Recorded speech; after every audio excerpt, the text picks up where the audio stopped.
রাত তখন প্রায় একটা। বাঁশতলা রেলগেটের অন্ধকার পথে হঠাৎ থমকে যায় প্রকৃতি।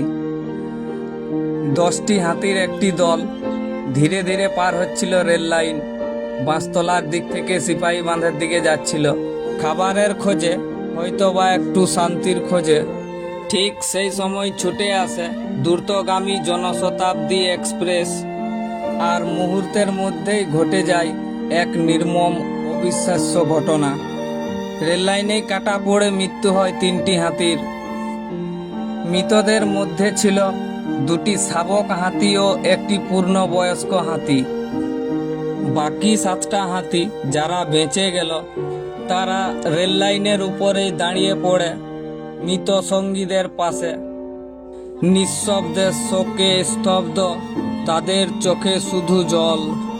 কাঁদছে দেখছো না, চোখের জল আসছে, চোখের জল বাইরাছে। দেখ ওরা বলে মানুষও কাঁদে, দেখ হাতিও বলে। শাবকের মা তার সন্তানকে বারবার সুঁড় বাড়িয়ে ছুঁতে চাইছিল, এবং মৃত শাবকটির মা তার সন্তানের গায়ে বারবার ঠেলা মারছিল, যেন ডেকে বলছিল উঠো।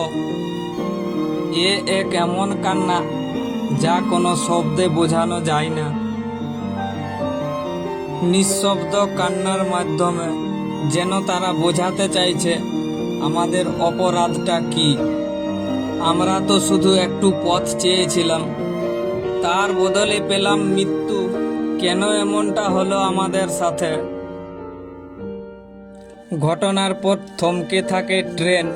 হাতির দল ছেড়ে যায়নি তাদের মৃত সঙ্গীদেরকে। সকাল হতেও মানুষ এসে ছবি তুলছে, কিন্তু হাতির দল রেল লাইনের উপরেই দাঁড়িয়ে কাঁদছিল।